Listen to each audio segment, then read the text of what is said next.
Hey guys, MTG Moxman here. Coming up in tonight's video, a little financial know-how for Magic the Gathering, things to look for, deals to be had, cards to look for. Alright guys, get your information from more than one source. It's coming up next. Smash that subscribe button. See you then.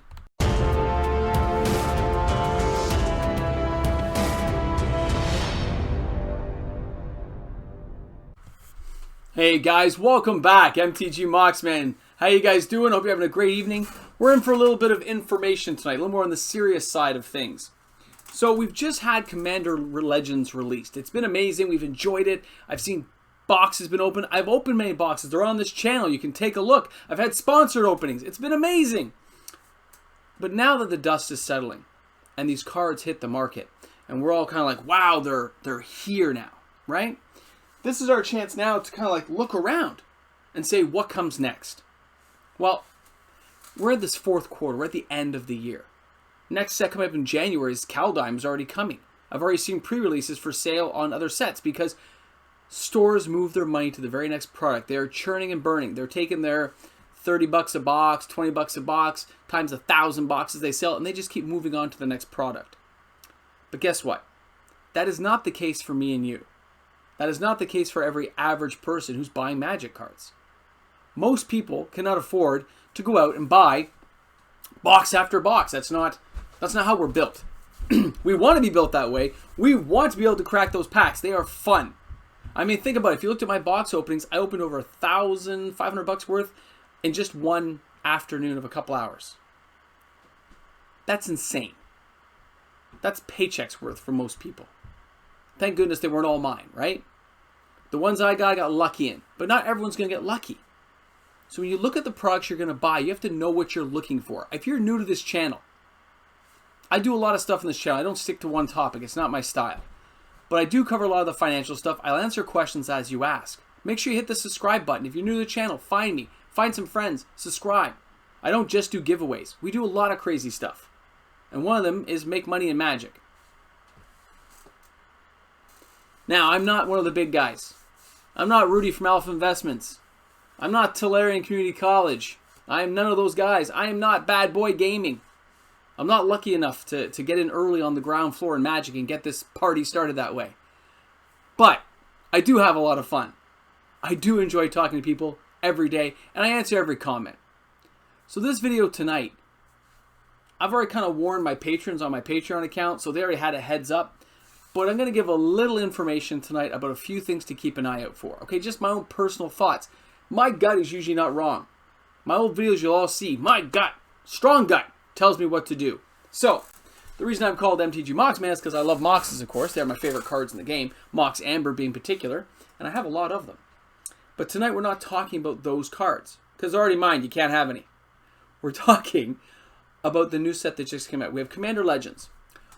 Etched foils have just joined us in the market, haven't they? Etched foils are beautiful cards. Very easy to damage. In case you guys didn't know that, they're very easy to damage. Handle them with extreme care. So, everyone says that etched foils are a glut in the market right now. They're just pouring into the market. Guess what? That's true. That's very true. They are hitting the market as people try to make some money back on their cards, and they're being dumped onto the market.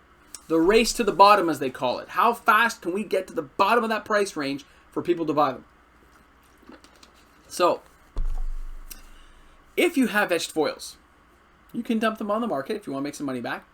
But I would not do so myself. I would hold. Hold them. Everyone says they're so common. How many did you get in a draft box?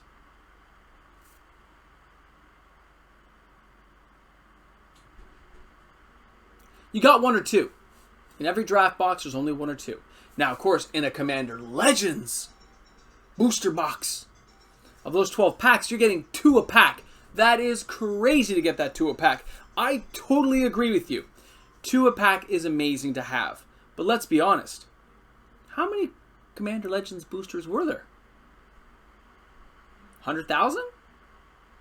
Okay. 100,000. Times the packs, times the cards. So there's not really an infinite amount, is there? When you break it down to that kind of radius and card count, not everyone's buying Commander Legends, guys. It's a $400 box in Canada. To what? $230, $240 US? if you're lucky to find some. So keep in mind that when you get those, it's a glut in the market now because people are making their money back. But eventually those cards will rise back up. It's the first time etched foils have been done. If you can keep them in pristine condition, not mess with them at all, you will do fine over the long term to hold those for the next 18 to 24 months and get some money back. They will re-rise and reinflate as people try to collect them and get them. There's only so many on the market. It's not like you got 30 or 40 in each booster box. It was only the Commander Legends boxes that had them. So let's say that, what they say, there's 2 or something, so like 24 in a box times all those boxes, you're talking a few million cards. Let's just say 10 million. That's not even, that's like double the amount of Arabian Nights, but there's 40 times the player base there used to be. It's not as great as it seems. It seems great now because they're all on the market. But what happens after a few months when they start getting snatched up, one here, one here? I want to place it at 4. I want 4 of this. I need 2 of that to finish my collection. And they start drying up, the prices start to rise. I talked about this when we did Zendikar Rising Expeditions. They were on the market a couple of weeks ago, guys, for as low as $7 for Horizon Canopy, $8, $9 Valakut. It was crazy. They should not have been that low. And they got eaten up very fast after I announced it on this channel. It is what it is. It's awesome. It happens. Hey, why not? I bought some myself for our giveaways, right? It happens. So, what do you do at that point? I say hold. When it comes to the etched foils, keep them pristine. I mean pristine, like don't touch them again. And hold them. Don't mess with them, okay? If you can hold on, just hold on. They will rise in price. Maybe not massively, but I'm betting they're going to go up. And some of those cards are really sought after commanders, so expect those to go up even more when they realize how much rarer they are. So that's my first piece of info for you guys, okay? Now, where'd my sheet go? This is a professional place. Got my cardboard sheet. A couple of my patrons asked some questions, which I just wrote down here to go with the conversation tonight. Now, the next one we're going to discuss is what to buy when. When new money comes into Commander or any new Magic product, money leaves old products. Some sets become stale. Nobody wants to buy them anymore. They want to move the money on to the next. But a store, especially a larger store, can have a very large quantity of these. Maybe they got them at a deal. Maybe they bought them from a store that was closing up. Maybe a distributor decided to dump them and they got them cheap. But they're still sitting on cash value being tied up in a product that maybe they don't want to tie that product in. Maybe. Okay, so now you've got this amazing product that they can't sell. So they discount it because they need that cash. So I know of a couple of stores where I've started seeing Zendikar Expeditions already, as well as Theros Beyond Death prices dropping. Okay, they're going down because people have already moved on to the next product and they've forgotten about that one. That doesn't mean it wasn't a good product. Come on, Uro, Kroxa, they're good products. The gods inside the Theros Beyond, they're amazing. But people have forgotten about it. Then we go on to Zendikar collector boosters. Same as the Theros Beyond Death collector boosters. When you look at those, there are 4 fetches in there possibly. 4 expedition lands. 2 foil, 2 non-foil is the average. For $250 Canadian? Come on, guys. Go searching at your local stores. You will find deals on this stuff, especially right after Christmas. Expect them to drop a little bit more possibly if you can wait that long. Or they don't sell out before then. Okay? Again, that's if you're going to sit on sealed product like myself. I plan on getting a couple to sit on, put in the backdrop here, add to the collection, or for possible giveaways in my future.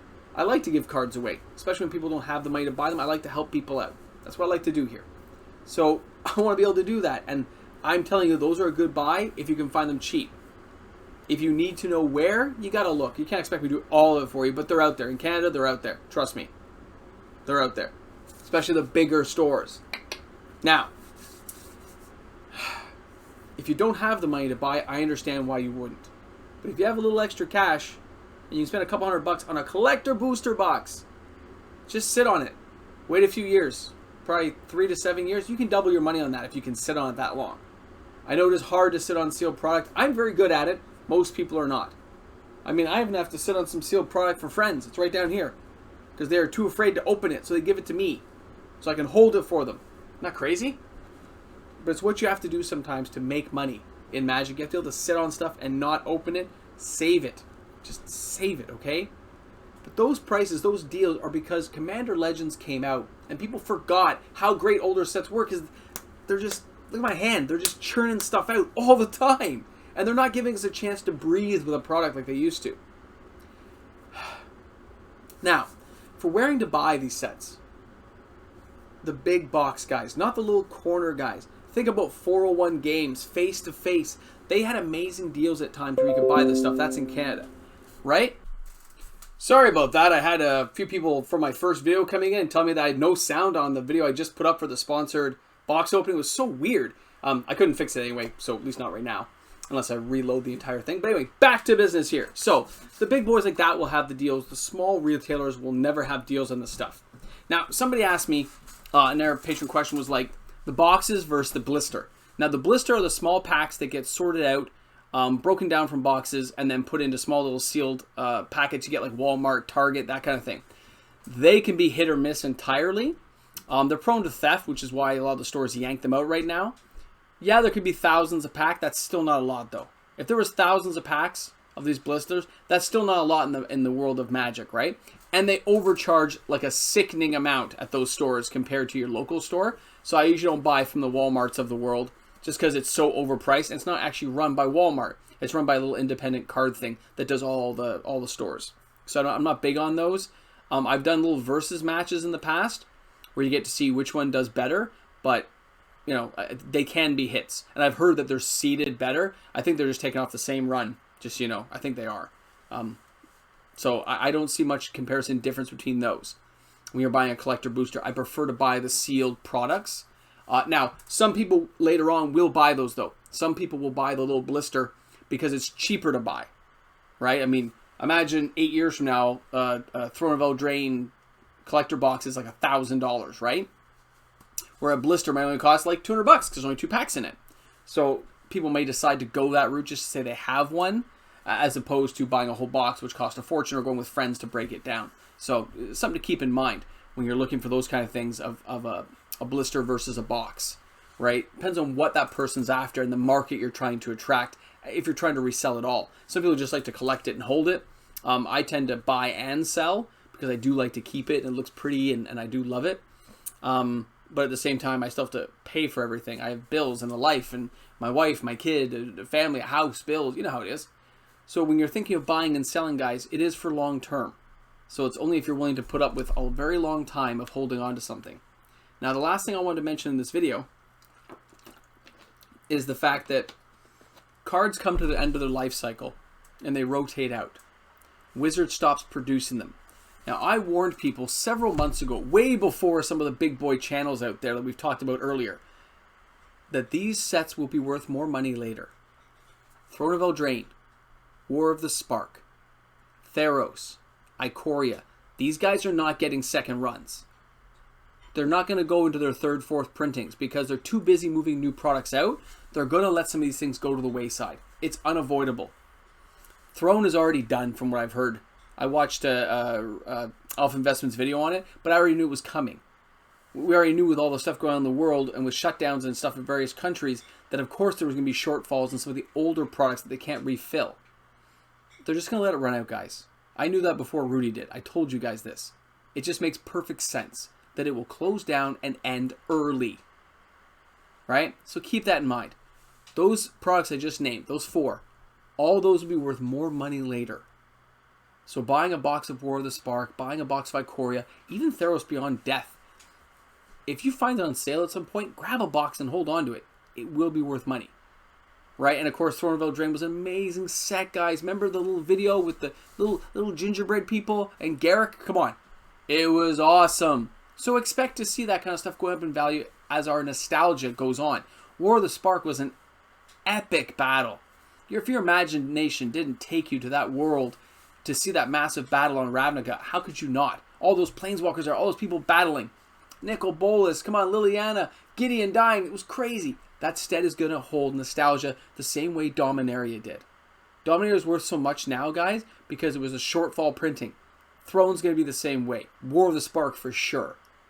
It came, it died, it moved on with other sets. So expect to see those sets having higher than expected returns in the future.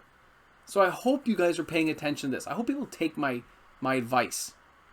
It may not be perfect. I'm not a pro. I'm a guy who works a day job. and gets to come and hang out with you guys in Magic for fun. And that's what I like to do.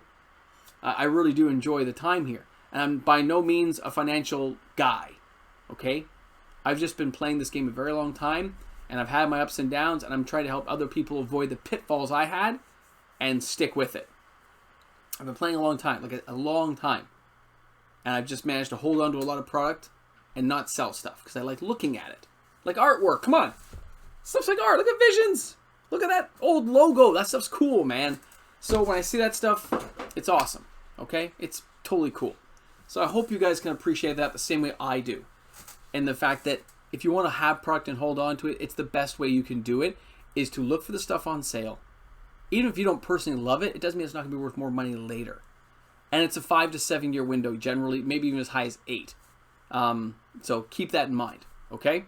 Please leave comments below what you guys thought tonight about the video. I'd love to hear more about it. If you're new to the channel, make sure you smash that subscribe button. My giveaway links are in the link below. And I'm looking forward to have everyone out there. It's going to be awesome. And I think there might be 2 links now. Yeah, at least by the time you guys see it, there will be 2 links probably. I'll have to add this link in. Maybe not. Yeah. All right, guys. Thanks a lot for tuning in. This is MTG Moxman. Peace out. Enjoy the evening. And buy some Magic cards if you can, because, man, this is a good, cheap time right now for some of that old product. Hey, guys. Thanks a lot for tuning in. This is MTG Moxman. We got more stuff coming up tomorrow. Hope you're all there. Have a great night tonight. Cheers.